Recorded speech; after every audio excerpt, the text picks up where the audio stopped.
Introduction. दोस्तों, आज के दौर में हमारे लिए जो चीज सबसे जरूरी है वो है हमारी हेल्थ और मनी। मॉडर्न साइंस आज इतनी तरक्की कर रही है कि अब लगभग हर बीमारी का इलाज साइंस के पास आ गया है और अब तो लोगों की लाइफ एक्सपेक्टेंसी भी बढ़ती जा रही है। जहां लोगों की एवरेज लाइफ एक्सपेक्टेंसी 60 से 65 साल थी, वही अब बढ़कर 70 से 75 साल हो गई है।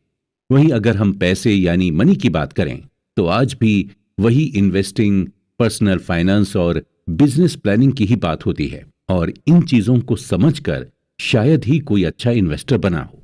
ओवर द इयर्स हमने ये सीखा कि डॉक्टर कैसे बनते हैं, इंजीनियर कैसे बनते हैं, लॉयर कैसे बनते हैं। इन सब के बारे में हमने प्रॉपर पढ़ाई की और फिर इन स्किल्स को लर्न किया। लेकिन शायद ही कोई हो जिसने पर्सनल फाइनेंस को पढ़कर डेब्ट मैनेजमेंट की स्किल्स सीखी हो या जिसने बहुत पैसे सेव कर लिए हों। इसकी मेन वजह यही है कि हमने फाइनेंस को भी बाकी सब्जेक्ट्स की तरह ही समझा है। जैसे फिजिक्स में हम लॉ और रूल्स को समझते थे, ठीक इसी तरह हमने फाइनेंस को भी समझा।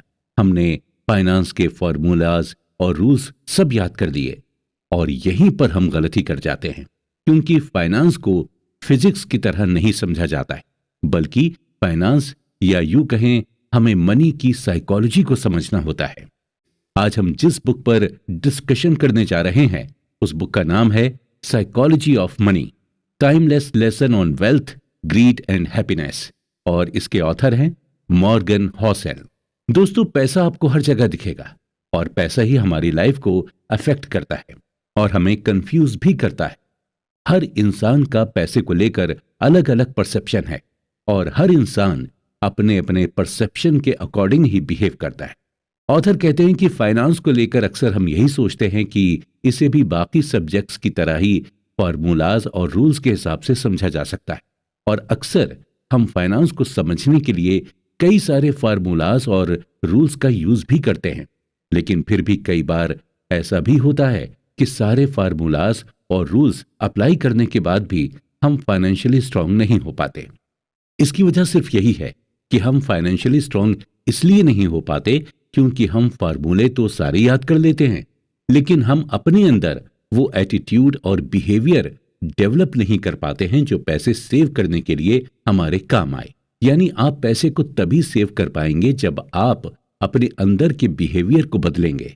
आप अपने अंदर ये साइकोलॉजी डेवलप करेंगे कि आपको वाकई में पैसे सेव करने हैं और आपको फाइनेंशियली फ्री होना है। दोस्तों, आज की इस बुक समरी को जब आप सुनेंगे तो आपको यह मालूम होगा कि साइकोलॉजी ऑफ मनी एक्चुअल में होती क्या है, किस तरह अपने बिहेवियर की वजह से ही हम रिच और पुअर बनते हैं। अक्सर हमारे मन में यह सवाल चलता है कि बिल गेट्स इतने अमीर कैसे हो गए? क्या बिल गेट्स अपने लक की वजह से अमीर हुए थे या फिर उन्होंने अमीर होने के लिए मेहनत की थी? आखिर कैसे दुनिया के सबसे बड़े इन्वेस्टर्स वॉरेन बफेट ने अपनी सारी वेल्थ 50 से 60 साल की एज के बाद बनाई? क्या पैसे को अट्रैक्ट करने के लिए हमें पैसे की तरफ भागने की जरूरत है? क्या पैसे को हम्बल बनकर अट्रैक्ट किया जा सकता है? इन सब सवालों का जवाब आज आपको मिल जाएगा। इसके अलावा आपको साइकोलॉजी ऑफ मनी को समझाने के लिए कई सारी केस स्टडीज भी दी गई और उन केस स्टडीज से आपको यह मालूम होगा कि पैसा बचाने के लिए किसी भी तरह की टेक्निकल स्किल्स की जरूरत नहीं पड़ती, बल्कि पैसा सेव करना एक सॉफ्ट स्किल्स और आप आज उन सॉफ्ट स्किल्स के बारे में जान लेंगे। आज इस डिस्कशन में पैसों को लेकर आपका जो भी परसेप्शन है वो चेंज हो जाएगा। अगर आप अमीर दिखना नहीं बल्कि बनना चाहते हैं तो चलिए इस इंटरेस्टिंग डिस्कशन को आगे के एपिसोड्स में कंटिन्यू करते हैं। दोस्तों, हर इंसान का नेचर और बिहेवियर अलग अलग होता है और हर इंसान का सोचने का नजरिया भी एक दूसरे से काफी अलग अलग होता है। जो मेरी नजर में अच्छा है हो सकता है वही चीज आपकी नजर में खराब हो, और जो चीज आपको अच्छी लगती है हो सकता है वो चीज मुझे कभी पसंद ही ना आए। यानी हम सबका परसेप्शन एक दूसरे से डिफरेंट होता है और अक्सर हम उस परसेप्शन के बेस्ड पर ही दुनिया को और लोगों को जज करते हैं। इसके अलावा लोगों के साथ अलग अलग एक्सपीरियंस भी होते हैं और उस बेसिस पर भी हम किसी पर्टिकुलर चीज के लिए अपना परसेप्शन बना लेते हैं। जिस तरह से अलग अलग चीजों को लेकर लोगों के परसेप्शंस होते हैं, ठीक पैसों को लेकर भी लोगों का अलग अलग परसेप्शन होता है। एक पुअर इंसान को महीने के 10,000 रुपए भी मिल जाएं तो उसके लिए वही बहुत बड़ी चीज होगी। वहीं कुछ लोग ऐसे भी हैं जो सिर्फ 10,000 की शॉपिंग कर लेते हैं। सच तो यही है कि हम बुकिश नॉलेज यानी किताबी ज्ञान से बहुत कम सीख पाते हैं जितना हम अपने एक्सपीरियंस से सीखते हैं। एक इंसान जिसका स्टॉक मार्केट में काफी लॉस हुआ, वही इस लॉस को एक्सपीरियंस कर सकता है और उस एक्सपीरियंस से ही वो सीख सकता है। इसी के रिगार्डिंग इकोनॉमिस्ट माइकल बेटनिक का कहना है कि लाइफ के लेसन को समझने से पहले उन्हें एक्सपीरियंस किया जाता है। 2006 में national bureau of economic research के इकोनॉमिस्ट अल्ट्रिक मैंडमीर और स्टीफन नेगल ने कंज्यूमर फाइनेंसेस पर एक सर्वे किया था और इस सर्वे को करने का मकसद ये पता लगाना था कि ज्यादातर अमेरिकन्स अपने पैसों का इस्तेमाल किस तरह से करते हैं। थ्योरेटिकली लोगों को यही लग रहा था कि इस सर्वे में यही कंक्लूजन सामने आएगा कि ज्यादातर अमेरिकन्स अपने इन्वेस्टमेंट को अपने फाइनेंशियल गोल के हिसाब से प्लान करते हैं और जो भी इन्वेस्टमेंट ऑप्शन उनके सामने अवेलेबल है उसी हिसाब से वो इन्वेस्टमेंट करते हैं। लेकिन इस सर्वे में सरप्राइजिंग बात सामने आई और वो सरप्राइजिंग बात ये थी कि ज्यादातर अमेरिकन्स अपने फाइनेंशियल गोल के हिसाब से इन्वेस्टमेंट नहीं करते हैं, बल्कि ज्यादातर अमेरिकन अपने इन्वेस्टमेंट को अपनी लाइफ में हुए एक्सपीरियंस के हिसाब से करते हैं। यानी पैसों को लेकर बचपन से लेकर जवानी तक उनका जो भी एक्सपीरियंस था वो उसी बेसिस पर इन्वेस्ट करते हैं। अगर आपका बचपन महंगाई में गुजरा है तो आप अपने पैसे को बॉन्ड में इन्वेस्ट नहीं करेंगे, और अगर अपने बचपन में आपने स्टॉक मार्केट को ग्रो करते देखा है तो यकीनन आप स्टॉक मार्केट में ही इन्वेस्ट करेंगे। और वहीं अगर आप स्टॉक मार्केट में लोगों को नुकसान उठाते हुए देखेंगे तो आप स्टॉक मार्केट में इन्वेस्ट करना बिल्कुल भी पसंद नहीं करेंगे। ऑथर कहते हैं कि हमारे अंदर रिस्क लेने की विलिंगनेस या पावर है। वो पावर हम अपने पर्सनल एक्सपीरियंस से ही लेते हैं और ये पावर, ये विलिंगनेस हमें एजुकेशन या हमारी इंटेलिजेंस की वजह से नहीं मिली, बल्कि सिर्फ और सिर्फ हमारे एक्सपीरियंस की वजह से ही मिली है। एग्जाम्पल के तौर पर मान लीजिए कि जब आप छोटे थे और आपके फादर ने अपने रिलेटिव्स और फ्रेंड्स को उधार पैसे दिए हों और वो पैसे उन्हें आज तक ना मिले हों, तो आपके मन में भी यही आएगा कि रिलेटिव्स और फ्रेंड्स को कभी उधार नहीं देना चाहिए। इसी तरह अगर आपके फादर पर ज्यादा लोन हो और वो लोन को रिपे नहीं कर पाने की वजह से उन पर फाइनेंशियल क्राइसिस आ जाए तो आपके मन में भी यही आएगा कि हमें लोन नहीं लेना चाहिए। यानी हम अपना फाइनेंशियल डिसीजन अपने एक्सपीरियंस के बेस पर ही बनाते हैं। ऑथर कहते हैं कि हम पैसों को लेकर जो भी डिसीजन लेते हैं उस डिसीजन को हम करंट मोमेंट में मिली इंफॉर्मेशन से जस्टिफाई करते हैं और उस डिसीजन को हम अपने यूनिक मेंटल मॉडल के हिसाब से ढाल लेते हैं। यानी एक इंसान जो भी अपना फाइनेंशियल डिसीजन लेता है प्रेजेंट टाइम में उसके लिए वही डिसीजन सेंसिबल होता है। उसे यही लगता है कि जो फाइनेंशियल डिसीजन अभी वो ले रहा है वही उसके लिए बेहतर है और अपने इस डिसीजन को वो क्यों ले रहे हैं और किस लिए ले रहे हैं, और इसके जवाब में वो आपको अपने फाइनेंशियल एक्सपीरियंस के बारे में बताएंगे। ऐसे लोग नॉर्मली मिस इन्फॉर्म होते हैं या फिर उनके पास इनकम्प्लीट इंफॉर्मेशन होती है या फिर उन्हें बहका दिया जाता है। एग्जाम्पल के तौर पर हम लॉटरी टिकट की बात करते हैं। ये लॉटरी टिकट मोस्टली गरीब लोग ही खरीदते हैं और खरीदते वक्त उन्हें यह डिसीजन बड़ा ही अच्छा लगता है क्योंकि उन्होंने लॉटरी के थ्रू लोगों को अमीर बनते हुए देखा है। उनका मेंटल मॉडल इसी तरह से वर्क करता है कि अमीर मेहनत से नहीं बल्कि लॉटरी या सिर्फ गलत तरीके से पैसे कमाकर ही बना जा सकता है, और नतीजा यही होता है कि ऐसे लोग लॉटरी टिकट खरीदते हैं या फिर शॉर्टकट का यूज करते हैं। पैसों के साथ हमारा जो बिहेवियर होता है वो बड़ा ही क्रेजी और बचकानी चीजों से भरा होता है। जो आपके लिए पागलपन हो सकता है वो चीज मेरे लिए सेंसिबल हो। असल में हम में से कोई भी पैसे के मामले में बेवकूफ नहीं है, हम सभी चालाक हैं, लेकिन बस फर्क इतना ही है कि हम पैसों का इस्तेमाल अपनी लाइफ में हुए एक्सपीरियंस के हिसाब से ही करते हैं। इसलिए पैसों के मामले में किसी को बेवकूफ या पागल मत समझिए, बस यही समझिए कि ये जो भी चीज कर रहा है वो अपनी लाइफ के एक्सपीरियंस की वजह से ही कर रहा है। Luck and risk. Bill Gates किसी भी इंट्रोडक्शन के मोहताज नहीं हैं।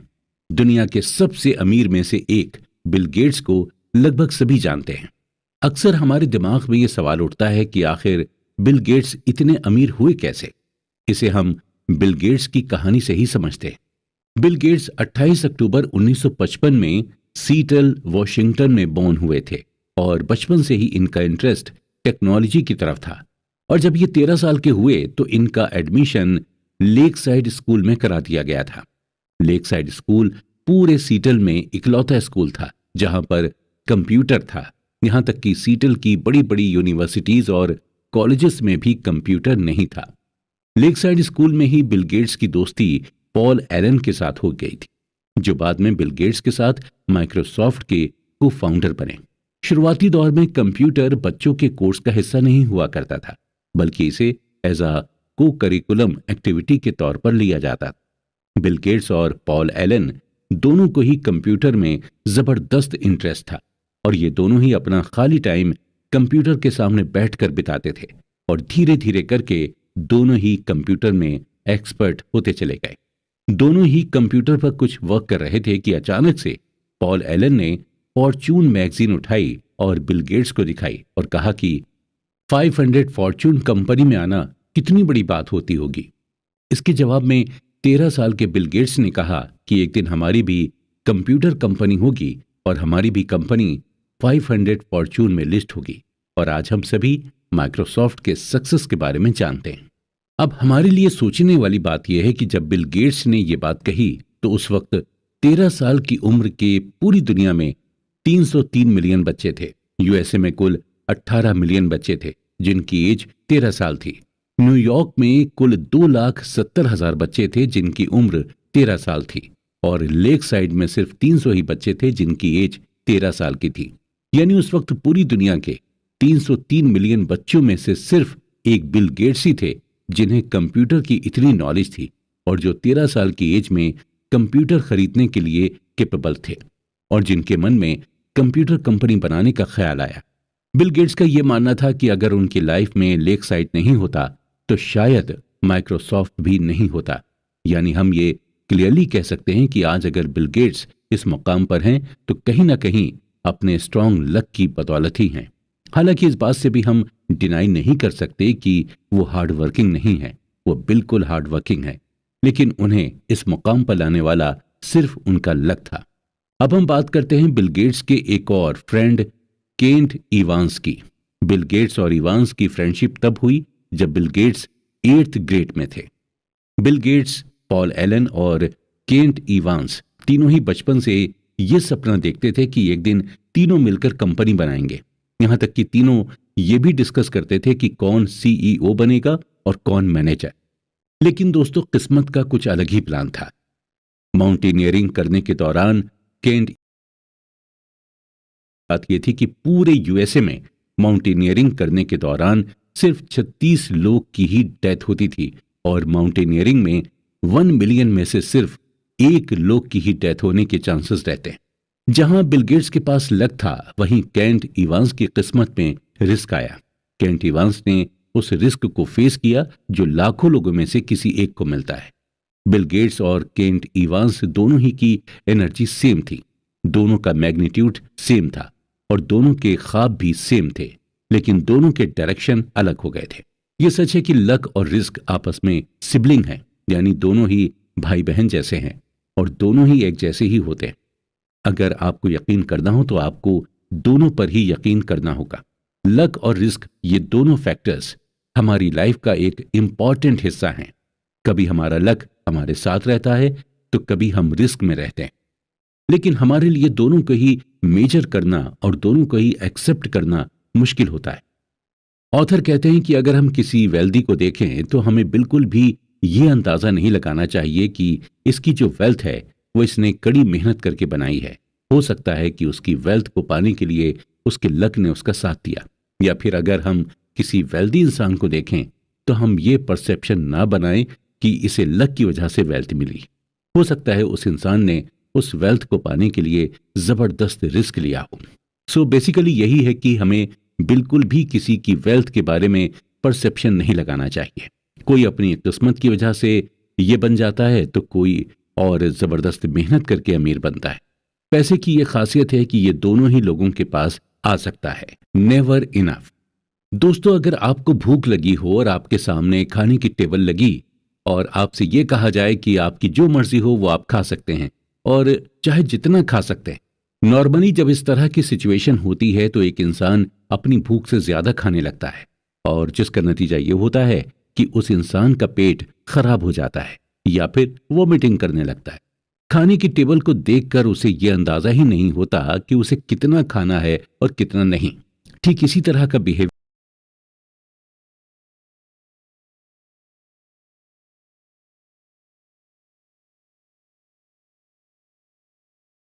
लिए हम रिस्क पर रिस्क लेते चले जाते हैं। हम लालच में आ जाते हैं। हमें यह मालूम ही नहीं होता कि